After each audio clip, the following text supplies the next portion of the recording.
Hi friends, அஸ்ஸலாமு அலைக்கும். Welcome to my channel daily vlog by Fathima. எல்லாருமே எப்படி இருக்கீங்க? எல்லோரும் நல்லா இருப்பீங்கன்னு நம்புகிறேன். நாங்களும் இங்கே அல்ஹம்துலில்லாஹ் எல்லாருமே நல்லாயிருக்கோம். இன்றைக்கி ஆசைப்பட்ட மாதிரி ஒரு இடத்துக்கு கிளம்பி போயிட்டுருக்கோம். ஸோ அதுக்கு முன்னாடி நாங்கள் கிளம்பி போகும்போது தான் பார்த்தோம், எங்கள் அண்ணன் ஃபேமிலியும் ஒரு இடத்துக்கு கிளம்பி போயிட்டுருக்காங்க. சரி, அந்த ஸ்பாட்லேயே அப்படியே நிறுத்தி அவங்களுக்கும் ஒரு பாய் சொல்லிவிட்டு நாங்கள் எங்கள் வேலையை பார்க்க போயாச்சு. அவங்க வேலையை பார்க்க போயிட்டுருக்காங்க. ஸோ இப்படி தான் பார்த்திங்கன்னா அன்னைக்கு ஈவினிங் பொழுது ஸ்டார்ட் ஆச்சு. எங்கே போகிறோம், எதுக்கு போகிறோம் அப்படிங்கிறது எல்லாமே போகும்போதே பேசிகிட்டே போவோம். திடீர்னு தான் பிளான் பண்ணி கிளம்புனோம். சரி, வெளில போகலாம் அப்படின்ட்டு பார்த்தாக்கா மச்சியை கூப்பிடலான்னு பார்த்தாக்கா மச்சிக்கும் இன்றைக்கி வெளில போகிற பிளான் இருந்துச்சு. சரி, நீங்கள் ஒரு பக்கம் போங்க, நாங்கள் ஒரு பக்கம் கிளம்புறோம் அப்படின்னு சொல்லிட்டு கிளம்பியாச்சு. ஹப்பி வந்ததுலேருந்தே ஒவ்வொரு நாளும் ஒவ்வொரு பிஸியில் போகுது. அதுக்கிடையில் இந்த மாதிரி ஃபேமிலியாக ஒரு அவுட்டிங் போகிறது, ஒரு இடத்த சூஸ் பண்ணி அங்கே போகிறது அப்படிங்கிறது எல்லாத்தையும் சூஸ் பண்ணி ஒரு ஃபிக்ஸ் பண்ணுறதே ஒரு பெரிய டார்கெட் தான். அதில் கரெக்டாக அதை போயிட்டு வர்றது அப்படிங்கிறது ஒரு பெரிய பெரிய விஷயத்தில் அதுவும் ஒன்றுங்கிற மாதிரி ஆகிடுச்சு. ஏன்னா நமக்கு இருக்கிற வீக்னஸ் என்னென்னு பார்த்திங்கன்னா, தின்னோம் அப்படின்னா தின்னதுக்கப்புறம் தூக்கம் வரும், தூங்க போயிட்டோம் அப்படின்னா எந்திரிக்கிறதுக்கு ஒரு 4, 4:30, 5 ஆகிடும். 5 மணிக்கு அப்புறம் டீ போட்டு குடிக்கணும். குடிச்சிட்டு அதுக்கப்புறம் வெளில எங்கே போக முடியும், அவ்வளோதான் இல்லையா?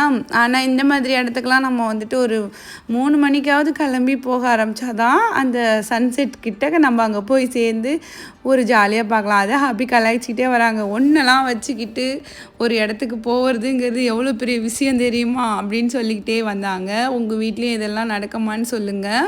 இப்போ நம்ம எங்கே போயிட்டுருக்கோம் அப்படின்னு உங்களுக்கு மேக்ஸிமம் தெரிஞ்சிருக்கோம். பக்கத்தில் இருக்கிற சாமியார்பேட்டை அப்படிங்கிற ஒரு பீச்சுக்கு தான் போகிறோம். சாமியார்பேட்டை பீச் எங்கே இருக்குன்னா பரங்கிப்பேட்டையில் இருக்குது. ஸோ இந்த மாதிரி இடத்துக்கு கூட்டிகிட்டு போகும்போது தான் இது மாதிரி சஹில் குட்டியெல்லாம் செம்மையாக என்ஜாய் பண்ணிக்கிட்டே வரும். அதுலேயும் என்னாச்சு அப்படின்னா, லொக்கேஷன் ஒரு பக்கம் காட்டுது, இது ஒரு மாதிரி சுற்றி ஒரு பக்கம் போகுதே அப்படின்னு சொல்லிட்டு நான் ஒரு பக்கம் இந்த வழி இல்லை அப்படிங்கிறேன். அப்படி இதுதான் கரெக்டாக தான் போயிட்டுருக்கு அப்படிங்கிறாங்க. ஃபைனலி இந்த பஸ்ஸெல்லாம் போகுது பார்த்திங்களா, அங்கே தான் பீச் இருந்தாலும் இருக்கும், நம்ம இந்த பஸ்ஸையே ஃபாலோ பண்ணி போயிடுவோம் அப்படின்னு சொல்லிட்டு பார்த்திங்கன்னா போயிட்டே இருந்தோம். பஸ்ஸுக்காரன் நமக்கு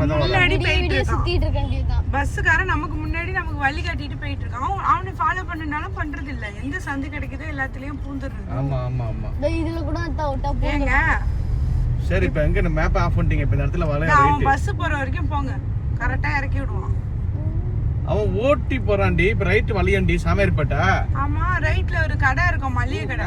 பாருங்க யாராவது மேப் ஆஃப் ஆயிடுச்சு. மேப் ஆஃப் ஆயி மேப் ஆஃப். இது இல்ல அடுத்து மளிகை கடை இருக்கும், மளிகை கடை இருக்கும். போறேன்டா, நீ கண்டுபிடிச்சிட்டோம் மக்களே. நான் சொன்ன மாதிரி மளிகை கடை இருக்கான்னு மட்டும் பாருங்க. சாமியார்பேட்டை போட்டுருக்கா, போட்டுருக்கு. இல்ல மளிகை கடை காணோம். யார் தூக்குனது? தோருக்கு பேர் மளிகை கடை இருக்கா? கரெக்ட், கடற்கரை. இதான் பாத்திகோ சகீம. நீங்க மாமி கூட தான் வந்தீங்க. ஆமா, அசிம் நம்ம ஒண்ணே கிடையாது இது. அது அப்படி நான் சொன்ன வழியில பார்க் பண்ணிருக்கேன் வண்டியை. இப்படி தான் பார்த்தீங்கன்னா, போட்ட மேப்பையும் நம்புறது இல்லை, ரூட்டையும் நம்புறது இல்லை அப்படிங்கிற மாதிரி அவர் ஒன்று சொல்ல, நான் ஒன்று சொல்ல, பசங்க ஒன்று சொல்லன்னு ஒரு ஃபன் கலந்த ஒரு வைபோடு பார்த்திங்கன்னா சேர்ந்தாச்சு நல்லபடியாக. எங்களுக்கு பக்கத்தில் இருக்கிற பீச் அப்படின்னாக்கா, ஸோ இந்த மாதிரி டூரிஸ்ட் மாதிரி வர பீச் அப்படின்னா அது சாமியார்பேட்டை பீச் தான். ரொம்ப நல்லாயிருக்கும். ஏதாவது இல்லாத ஊருக்கு இழுப்புங்கை சக்கரைன்னு சொல்லுவாங்க இல்லையா, அந்த மாதிரி எங்கள் ஊரில் பீச்சு அந்த மாதிரி இப்போ பார்க்கு அந்த மாதிரி ஒரு ரொம்ப அழகான விஷயங்கள்லாம் கிடையாது. அதனால் அந்தானே இந்தானே எங்கெங்கே இருக்குதோ அதை போயிட்டு ரசிச்சுக்கிடுவோம், ஹாப்பியாக இருந்துக்குவோம். அது சொர்க்க பூமி மாதிரி நினச்சிக்குவோம் அந்த இடத்த போய் பார்த்துட்டு வர்றது. சிதம்பரத்தில் வேறு என்ன இருக்குது எனக்கு தெரியல. நடராஜா கோயில், அண்ணா யூனிவர்சிட்டி, பிச்சாவரம், சாமியார்பேட்டை, இதெல்லாம் தாண்டி வேறு என்ன இருக்குதுன்னு எனக்கு தெரியல. யாராவது இருக்கிறவங்க தெரிஞ்சவங்க எனக்கு சொல்லுங்கள். அதுக்கப்புறம் இங்கே வந்துட்டு பார்த்திங்கன்னா இந்த இடத்த சுற்றி பார்த்தோம், இங்கே என்ன பண்ண போகிறோம் அப்படின்ட்டு. சகிலாம் குளிக்கிறதுக்கே ரெடியாக வந்தாங்க. அவங்க எல்லாமே ட்ரெஸ் எல்லாம் ப்ரிப்பேராக எடுத்துக்கிட்டு இதுக்கப்புறம் நமக்கு என்ன வேலை அப்படின்னு சொல்லிட்டு எடுத்துகிட்டு வந்த ஒரு ஷீட்டு விரித்து நான் வந்து உட்காந்துட்டேன். இந்த மண்ணு கூட விளையாடிட்டு இருப்போம் அப்படின்ட்டு. "ஹபி நீ உட்காரு, நான் போயிட்டு எடுத்துகிட்டு வந்த ஸ்நாக்ஸ் எல்லாம் வந்து எடுத்துகிட்டு வரேன்" அப்படின்னு சொல்லிட்டு அவங்க போயிட்டு எடுத்துகிட்டு வந்தாங்க. அதுக்கப்புறம் இங்கே பார்த்தீங்கன்னா நான் வந்து ஒரு கடை போட்டா மாதிரி இருந்துச்சு. எல்லாருமே என்னையே சுற்றி முற்றி பார்த்துக்கிட்டு இருந்தாங்க. ஒருவேளை கடையாக தான் இருக்குமோ அப்படிங்கிற மைண்ட் செட்டில். ஆனால் இல்லை, நான் தான் சொன்னேன் இல்லையா, வீட்டில் இருந்த எல்லாத்தையும் அள்ளி எடுத்துக்கிட்டு வந்துட்டேன் ஒரு பாக்ஸில் போட்டு. இன்றைக்கி இதெல்லாம் இங்கே உட்காந்து தீர்த்துட்டு தான்ப்பா கிளம்புறது. வீட்டில் வச்சு கொடுத்தா யாரும் வந்து எடுத்து கூட என்னன்னு பார்க்கறது இல்லை. மாரி வெளில கொண்டு வந்தோம் அப்படின்னாக்கா அவங்களுக்கு பிடிச்சதை எடுத்து அப்படியே சாப்பிட்றதே தெரியாமல் சாப்பிட்டுட்டு இருப்பாங்க. அதனால் வந்துட்டு அப்போ கூட பாருங்கள் என் மன்னவர் என்ன சொல்கிறாருன்னு, "இது என்ன இனிக்குமா? அப்படின்னா வேணாம்" அப்படின்னு சொல்கிறாங்க. ஸ்வீட்டை பார்த்து இனிக்குமான்னு கேட்ட ஒரே ஜீவன் நீங்கள் தாங்க அப்படின்னு சொல்லிட்டு நானே வந்து சாப்பிட்டுக்கிறேன். இனிமேல் கேட்டால் கூட கொடுக்க மாட்டேன் அப்படின்னு சொல்லிட்டு நானே வந்து சாப்பிட்டுக்கிட்டேன்.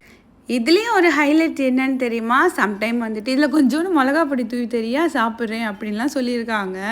ஸோ அந்த அளவுக்கு வந்து இனிப்பு பிடிக்காத ஒரு ஆள் என் ஹப்பி. அதே அளவுக்கு இனிப்பு பிடிச்ச ஒரு ஆள் நான். எப்படி வந்து சிக்கியிருக்கேன் பாருங்கள். உங்கள் வீட்லேயும் இப்படி தானா, இல்லை உங்கள் 2 பேத்துக்கும் ஒரே மாதிரி டேஸ்ட்டா அப்படிங்கிறதெல்லாம் சொல்லுங்கள். இதுக்காக தான் நான் இருந்த முறுக்கு, மிக்சர் அந்த மாதிரி ஐட்டம்லாம் பார்த்து எடுத்துகிட்டு வந்தேன். ஏன்னா அதெல்லாம் தான் சாப்பிடுவாங்கன்னு. அது எல்லாத்த விட இப்போ ஒரு ஹைலைட் நீங்கள் பார்க்க போகிறீங்க.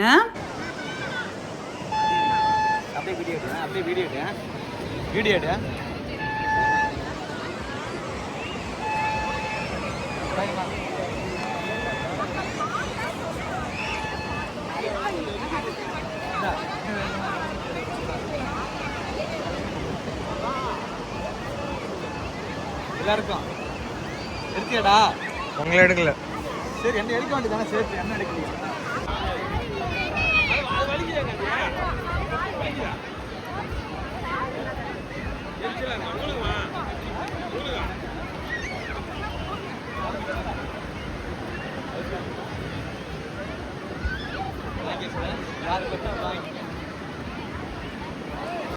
பீச்சில் வந்து வாங்கி கொடுத்தா அது வந்து ஹைஜீனிக்காக இருக்குமா அப்படிங்கிற டவுட்லேயே நான் வீட்டில் இருந்து அத்தனையும் ப்ரிப்பேர்டாக எடுத்துகிட்டு வந்தேன். கட் பண்ணி எடுத்துகிட்டு வந்தால் கூட அது வந்து ஃப்ரெஷ்னஸ் மாறிடும். இங்கேயும் வந்து கட் பண்ணி கொடுக்கலான்னு நான் வந்து அந்த பொடி செஞ்சு அதுவும் சேர்த்து எடுத்துகிட்டு வந்தேன். இவங்க என்ன வச்சு ஃபன் பண்ணிகிட்ருக்காங்க. அவங்க வந்து நான் வந்து சேல்ஸ் பண்ணுறேன்னா அந்த மாங்காய்லாம் அவங்க வந்து வாங்குறாங்களாம். என்னென்ன அலப்பறை பண்ணுறாங்கன்னு பார்த்துக்கோங்க. ஒரு டைமில் வந்து வீடியோவுக்கு பேசுகிறதுக்கே வந்து ஷையாக இருப்பாங்க, வீடியோவில் வந்து நிற்கிறதுக்கு. இப்போ பாருங்கள் என்ன நல்ச்சடியம் பண்ணுறாங்க. அதுக்கப்புறம் வந்துட்டு கொஞ்சம் ஸ்நாக்ஸு இதெல்லாம் சாப்பிட்டு முடிச்சுட்டு அதோட வந்து குளிக்கிறதுக்கு இறங்கிடுச்சு பிள்ளைங்க. ஸோ நான் வந்துட்டு எப்பவும் போல் அப்படியே பார்த்துக்கிட்டு அவங்கள வந்து பார்த்துக்கிட்டு அப்படியே வேடிக்கை பார்த்துக்கிட்டு அப்படியே உட்காந்துருந்தேன். அவங்க கழட்டி கொடுத்துட்டு போன திங்ஸ் எல்லாம் பார்த்துக்கிறதுக்காகவே என்னை கூட்டிகிட்டு போன மாதிரி கூட்டிகிட்டு போய் உட்கார வச்சிருதுவோ. என்ன பண்ணுறது, உங்கள் வீட்லேயும் இப்படி தானான்னு சொல்லுங்கள். இல்லைன்னா எப்படி பார்த்தாலுமே நான் வந்து உட்காந்து தான் ஆகணும். எனக்கும் போய் ஆசையாக இருக்கும் குளிக்கிறதுக்கு, இருந்தாலும் நீங்கள் போய் குளிங்க நான் பார்த்துக்கிறேன் அப்படின்ட்டு சொல்லிவிட்டு உட்காந்துருப்பேன். ஏன்னா ஏதாவது ஒரு திங்ஸ் இருக்கும். ஒன்று கண்ணாடி அந்த மாதிரி உள்ள திங்ஸை கழட்டி கொடுத்துருப்பாங்க, இல்லைன்னா வந்து பைக்கு கீ, இல்லைன்னா காரு கீ, அந்த மாதிரி பர்ஸு அதெல்லாமே நம்மக்கிட்ட தான் கொடுத்து யாராவது ஒருத்தவங்க ஹோல்டு பண்ணணும். அப்போ தான் என் ஹபியோட மெயின் வயசு இனி இருக்கட்டும், நான் வந்து மாமியை கூப்பிட்டு வந்து இங்கே உட்கார வச்சிடுறேன், எல்லா திங்ஸையும் அவங்கக்கிட்ட கொடுத்துடலாம், அவங்க உட்காந்துட்டு பார்த்துட்டு இருப்பாங்க அப்படின்னு வேறு சொன்னாங்க. அப்போ எல்லோரும் போய் குளிக்கலாம்ல அப்படின்ட்டு சரி இருக்கட்டும் அப்படின்ட்டு உட்காந்துருந்தேன். அதுக்கப்புறம் ஒன்று ஒன்றா குளிச்சுட்டு வந்துச்சு. அப்படியே மாங்காய்லாம் கட் பண்ணி போட்டு வச்சுருந்தேன், நல்லா மிளகா பொடிலாம் தூவி குளிச்சுட்டு வந்து அதை எடுத்து சாப்பிட்றதுக்கு நல்லா இருந்துச்சு. நாங்கள் லாஸ்ட் டைம் வரும்போது இங்கே வந்து ஒரு மாங்காவாக எடுத்து கொடுத்து அதை வந்து கட் பண்ணி வாங்கினோம். என்ன தான் கட் பண்ணி வச்சுருக்கிற பீஸ் வந்து வாங்கிறதுக்கு நமக்கு அந்தளவுக்கு பிடிக்காது, அதனால் வந்து கட் பண்ணி வாங்கினோம். இருந்தாலுமே இந்த டைம் வந்து மாங்காய் சீசன் தான் அப்படிங்கிறனால வீட்லேயும் மாங்காய் இருந்துச்சு. அண்ட் கூடக்கார அம்மா வந்து வெள்ளரி பிஞ்சு கொண்டு வந்து கொடுத்துருந்தாங்க. இதெல்லாம் எடுத்து வந்தது இவங்களுக்கே தெரியாது, அதனால் எல்லாமே பயங்கர ஹாப்பியாக சாப்பிட்டுட்டு என்ஜாய் பண்ணிகிட்டு இருந்துச்சு. நல்லா இருக்கு இல்லையா? நீங்களும் போகும்போது பீச்சுக்கு போனீங்கன்னா கண்டிப்பாக இந்த மாதிரி எடுத்துகிட்டு போயிட்டு எல்லாத்தையும் கட் பண்ணி இதுமாரி கொடுத்துட்டு ஜாலியாக சாப்பிட்டுட்டு என்ஜாய் பண்ணிவிட்டு வாங்க. அதுக்கப்புறம் சகீம் குட்டி வந்து நான் பார்த்துக்கிறேம்மா அப்படின்னு சொல்லிட்டு அவங்க உட்காந்துக்கிட்டாங்க. நான் வந்து வரலன்றேன். இருந்தாலும் ஹப்பி விடவே மாட்டாங்க. "ஒரு தண்ணியில் நனையாம போகிறது சரித்திரம் இல்ல வா" அப்படின்னு சொல்லிட்டு இழுத்துட்டு போயிட்டாங்க. கொஞ்சம் ஜாலியாக தான் இருந்துச்சு. இந்த மாதிரிலாம் நம்ம எப்போ பண்ண போகிறோம்? நம்ம இவங்க இருக்கிற டைமில் தான் வந்துட்டு இந்த தண்ணியில் இறங்குறது அப்படிங்கிறதெல்லாமே. இல்லை அப்படின்னா நான் காலை நனைக்கிறதுக்கு கூட யோசிச்சுட்டு கரையோடு உட்காந்து இருந்துட்டு எந்திரிச்சு வந்துடுவேன். அந்த மாதிரி ஆள் நான்.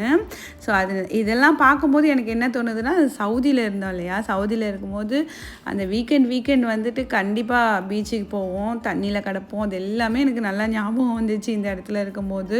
நான் ஜஸ்ட்டு சும்மா ஒரு 2 அலைக்கு மட்டும் நின்றுட்டு என்னை விடுங்க நான் போகிறேன் அப்படின்னு சொல்லிட்டு போயிட்டேன். அதுவும் இல்லாமல் வந்துட்டு அந்த பீச்சை பொறுத்த வரைக்கும் ரொம்ப வந்து ப்ரைவசியாக இல்லை. ஒரு ரொம்ப கச்சன்னு நிறைய கூட்டங்களோடையே இருந்தனால சரி ஓகே போதும் நனைஞ்சாச்சு, கொஞ்சம் ஜாலியாக இருந்துட்டோம் அப்படின்னு சொல்லிட்டு அதுக்கப்புறம் நான் வந்து கிளம்பி வந்துட்டேன். நீங்கள் போய் பசங்க போய் திரும்பி என்ஜாய் பண்ணுங்கள், நான் இருக்கேன் பார்த்துக்கிறேன் அப்படின்ட்டு. இந்த பீச்சில் வந்துட்டு ஜெல்லி ஃபிஷ் கடிக்குது அப்படின்னு சொல்கிறாங்க. ஏன்னா சகில் குட்டியே வந்துட்டு காலில் வந்து கடிச்சிருச்சு அப்படின்னு சொல்லிட்டு ரொம்ப அரிக்குது அப்படின்னு சொல்லிட்டு கிடந்தான். அதனால் வந்துட்டு பார்த்து குளிங்க. ஆனால் எதுவுமே செய்யாது, கொஞ்சம் நேரம் வரைக்கும் அரிக்கும் அப்படின்ட்டு தான் சொன்னாங்க. நான் போயிட்டு குளிச்சுட்டு வந்து இது ஈரத்தோடு உட்காந்துருந்தேன் மக்களே. அப்போ தான் பார்த்திங்கன்னா சன்செட்டே வந்து ஆகிட்டு இருந்துச்சு, பார்க்குறதுக்கு நல்லா இருந்துச்சு. எத்தனை பேர் வந்துட்டு இப்படி இருப்பாங்கன்னு தெரியல. ஆனால் என் ஹப்பி பொறுத்த வரைக்கும் இந்த நிமிஷம் இந்த நேரம் என்ன ஒரு ஹாப்பினஸ் கிடைக்குதோ அதை அனுபவிச்சுக்கோ. அதை வந்துட்டு அப்புறம் நம்ம யோசிக்கும் போது இதை பண்ணியிருந்துருக்கலாமே அப்படின்னு ஒரு மெயின் தாட் வரும். அதனால் அதை வந்து ஸ்கிப் பண்ணாத. அதனால் வா வந்து ஜாலியாக ஏறி அதுக்கப்புறம் என்னவோ அதை நம்ம பார்த்துக்கலாம் அப்படின்னு சொல்லி தான் பார்த்திங்கன்னா ஒவ்வொரு விஷயமும் பண்ணுவாங்க. அதே மாதிரி தான் இன்றைக்கி போயிட்டு இந்த கடலில் போய் குளித்ததுமே கூட சில விஷயங்கள் வந்து நமக்கு வந்து இப்போ பண்ணும்போது அது கிரிஞ்சியாக தெரியும். ஆனால் இது இப்போ நான் இந்த வீடியோவில் பார்க்கும்போது இவ்வளோ ஜாலியாக இருந்துச்சுல்ல இன்றைக்கி நாள் அப்படின்ட்டு தோணுது. ஸோ அதனால் அந்தந்த மொமெண்ட்டை அப்பப்போ ரசித்து வாழ பழகுங்க. மேபி நான் சொல்கிறது உங்களுக்கு கிரிஞ்சாக கூட தெரியலாம். ஆனால் வந்து இந்த கல்ஃப் லைஃப் ஸ்டைலில் இருக்கவங்களுக்கு தெரியும். நம்ம வந்துட்டு இந்த 1 மந்த்தோ இல்லை 2 மந்த்தோ இதில் வந்து ஒவ்வொரு நேரமும் ஒவ்வொரு நிமிஷமும் ஒரு செகண்டும் அப்படியே ஓடிக்கிட்டே இருக்கிறது நமக்கு தெரிஞ்சுக்கிட்டே இருக்கும். இதானடா நாள் ஓடிடுச்சு அப்படின்ட்டு. அதனால் அந்தந்த சந்தோஷத்தை அப்பப்போ அனுபவிச்சுக்கோங்க. ஏன்னா நம்ம அதுக்கப்புறம் அவங்க திரும்ப அடுத்த வெக்கேஷன் வர வரைக்கும் அதை மெயினில் வச்சுட்டு தான் நம்ம அந்த நாளையே கடத்துவோம். அது வந்து அந்த லைஃப்பில் இருக்கிறவங்களுக்கு தெரியும். ஹாப்பியாக இருங்க, ஹாப்பியாக இருப்போம், எல்லோரும் நல்லா இருப்போம். அதுக்கப்புறம் வந்துட்டு நல்லா நாங்கள் வந்து ப்ரிப்பேர்டாக தான் வந்திருந்தோம். அதனால் வந்து பசங்க எல்லாருமே வந்து ட்ரெஸ் சேஞ்ச் பண்ணிவிட்டு ஸோ அதுக்கப்புறம் ஒரு குட்டி ரைடு அந்த ஊஞ்சல் மாதிரி இருக்கும் இல்லையா? ஸோ அதில் வந்துட்டு ஏறிட்டு அதுவே போதுங்கிற மாதிரி இருந்துச்சு. அப்பா நிறுத்துங்க அப்படின்னு சொல்கிற மாதிரி தான் இருந்துச்சு. அதுக்கப்புறம் இன்னும் மீதி இருந்த ஸ்நாக்ஸ் எல்லாமே சாப்பிட்டு முடிச்சுட்டு அதோட இன்னும் கொஞ்சம் சுற்றி பார்த்துட்டு நைட் ஆகிடுச்சு. நைட் ஆனதுக்கப்புறம் தான் அங்கேருந்து கிளம்புனோம். ஒரு இடத்துக்கு போனோன்னா அந்த காலில் சுடு தண்ணியை ஊற்றிக்கிட்டு கிளம்பி வர பழக்கம்லாம் எங்களுக்கு கிடையாது. ஸோ நல்லா ஸ்பெண்ட் பண்ணிவிட்டு வரணும் அப்படிங்கிற ஒரு ஆசையில் தான் இப்போலாம் கிளம்பி போகிறது. ஏன்னா எங்கள் பசங்களுமே அதே தான் விரும்புகிறாங்க. ஸோ வெளியில் வந்து கொஞ்சம் நல்லா டைம் ஸ்பெண்ட் பண்ணிட்டு போகலாம் அப்படின்ட்டு. வீட்டுக்கு போனால் அவங்கவுங்க ஒரு ஃபோன் எடுத்து வச்சுட்டு ஒவ்வொரு ஏரியாவில் போய் செட்டில் ஆகிடுறாங்க. அந்த மாதிரி வெளியில் இருந்தோன்னா தான் நம்ம எல்லாருமே ஏதாவது சேர்ந்து பேசி சிரித்து லைஃப்பை வந்துட்டு ஒரு மாதிரி கொஞ்சம் ஹாப்பியாக கொண்டு போகிற மாதிரி எனக்கு ஒரு ஃபீல். அதனால் பார்த்திங்கன்னா மேக்ஸிமம் நாங்கள் வந்து கொஞ்சம் எங்கே போனாலும் நல்லா டீப்பாக டைம் ஸ்பெண்ட் பண்ணிட்டு வர தான் பார்த்தோம். அதுக்கப்புறம் பரங்கிப்பேட்டை வந்துட்டு ஹல்வா வாங்காமலா அப்படின்னு சொல்லிட்டு சகீம் குட்டி சொன்னான். ஹல்வா வந்து இங்கே சூப்பராக இருக்குமா, என் ஃப்ரெண்டெல்லாம் பரங்கிப்பேட்டெல்லாம் இருக்காங்க, அப்படி எடுத்து வந்திருக்காங்க, நான் சாப்பிட்ருக்கேன் அப்படின்ட்டு. அதனால் அவங்களுக்கு என்னென்ன கேட்டாங்களோ அதெல்லாம் கொஞ்சமாக வாங்கியாச்சு. எல்லாமே டேஸ்ட் பண்ணி பார்த்து சூப்பராக இருந்துச்சு, வாங்கினோம். இதுக்கு மேலே வீடு வரைக்கும் வரணுன்னா டீ குடித்தா தான் வருவேன் அப்படின்னு சொல்லிட்டேன். அதுக்கப்புறம் ஹப்பியும் போய்ட்டு டீ வாங்கி கொடுத்துட்டாங்க. இங்கே தான் வந்து கொஞ்சம் கடையும் நல்லா இருந்துச்சு. அதனால் அங்கே குடிச்சிட்டு அதோட வீட்டு பக்கம் கிளம்பியாச்சு. எங்களோட இன்றைக்கி டே வந்து இப்படி தான் போச்சு. ரொம்ப ஜாலியாகவும் இருந்தோம். ஸோ இதுக்கப்புறம் இன்ட்ரெஸ்டிங்கான விலாகை இந்த மாதிரி ஃபேமிலி ரிலேட்டடான விலாகை பார்க்க சேனலை மறக்காமல் சப்ஸ்கிரைப் பண்ணி வச்சுக்கோங்க. இன்றைக்கி வீடியோவில் உங்களுக்கு என்ன பிடிச்சிருந்துச்சி அப்படிங்கிறத மறக்காமல் கமெண்ட்ஸை சொல்லுங்கள். லைக் பண்ண மறக்காதீங்க. நிறைய ஹார்ட்ஸ் கொடுங்க. தேங்க்ஸ் ஃபார் வாட்சிங்.